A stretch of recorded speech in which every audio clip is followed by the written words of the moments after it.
Assalamualaikum warahmatullahi wabarakatuh. Shalom, Om Swastiastu, Namo Buddhaya, salam kebajikan dan salam sejahtera bagi kita semua.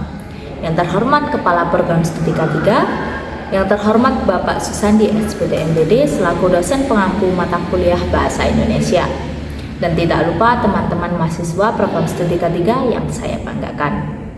Pertama-tama marilah kita sampaikan rasa puji serta syukur kita kehadiran Allah Subhanahu wa Ta'ala, Tuhan semesta alam yang senantiasa memberikan anugerah dan nikmat-Nya sehingga kita dapat mengikuti pembelajaran pada hari ini dalam keadaan sehat walafiat. Tidak lupa marilah kita haturkan sholawat serta salam kepada Nabi Muhammad SAW selaku junjungan kita. Hadirin yang saya hormati, pada kesempatan yang berbahagia ini, izinkanlah saya untuk menyampaikan pidato tentang keselamatan dan kesehatan kerja atau K3. K3 bukan hanya sekedar seperangkat aturan dan praktik di tempat kerja, tetapi juga merupakan fondasi dari keberhasilan, kesejahteraan, dan produktivitas kita. Pidato ini akan mencakup sejumlah aspek penting K3.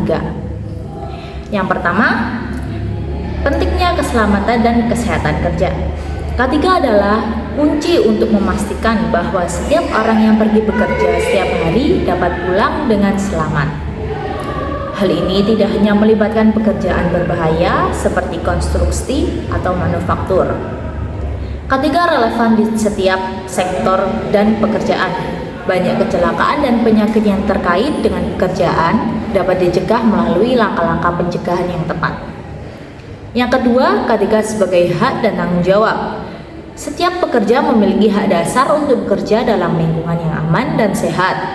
Ini adalah hak asasi manusia yang harus dihormati oleh setiap perusahaan.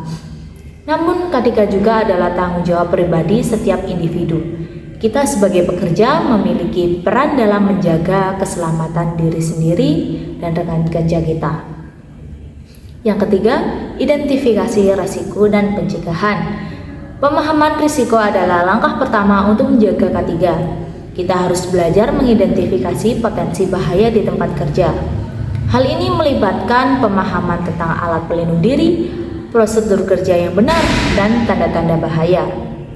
Semakin baik kita memahami risiko, maka semakin baik juga kita dapat melindungi diri dan rekan kerja kita.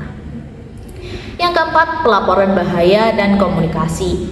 Komunikasi yang baik adalah kunci dalam menjaga K3 yang efektif. Kita harus melaporkan potensi bahaya kepada atasan atau rekan kerja tanpa takut hukuman atau diskriminasi. Hal ini memungkinkan tindakan pencegahan yang cepat dan menghindari kejadian yang tidak diinginkan. Yang kelima, pelatihan K3. Pelatihan adalah investasi dalam keselamatan. Perusahaan harus memberikan pelatihan K3 yang memadai kepada karyawan mereka.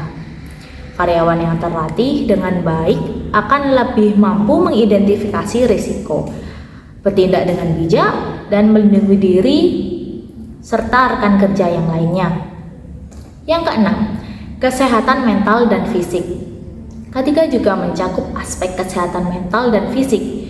Stres, tekanan kerja yang berlebihan, dan kurangnya waktu istirahat dapat berdampak negatif pada kesehatan. Oleh karena itu, perusahaan harus memperhatikan kesejahteraan mental dan fisik karyawan. Yang ketujuh, manfaat K3. K3 bukan hanya tentang mematuhi peraturan, melainkan juga dapat berdampak positif pada produktivitas, reputasi perusahaan, dan kepuasan karyawan. Karyawan yang merasa aman dan sehat di tempat kerja cenderung lebih produktif dan berkomitmen. Yang kedelapan, K3 sebagai investasi jangka panjang. K3 adalah investasi jangka panjang dalam masa depan. Kecelakaan atau kesehatan yang terjadi di tempat kerja dapat memiliki konsekuensi jangka panjang yang merugikan, baik secara individu maupun perusahaan. Yang terakhir, kesimpulan dan komitmen bersama. Dalam rangka menjaga K3, kita semua harus berkomitmen. Keselamatan dan kesehatan kerja adalah hak setiap pekerja dan tanggung jawab bersama. Mari kita berkomitmen untuk menjadikan prioritas dalam setiap langkah di lingkungan kerja. Dengan melakukan itu, kita akan menciptakan lingkungan kerja yang aman, sehat, dan produktif untuk kita semua. Demikian kiranya yang dapat saya sampaikan. Mari kita bersama-sama berperan dalam menjaga K3 untuk kebaikan kita sendiri dan rekan kerja, dan masa depan yang lebih baik. Sebagai manusia, tentu saya punya banyak kekurangan, maka dari itu, kepada pemirsa saya mohon maaf. Akhir kata, wassalamualaikum warahmatullahi wabarakatuh.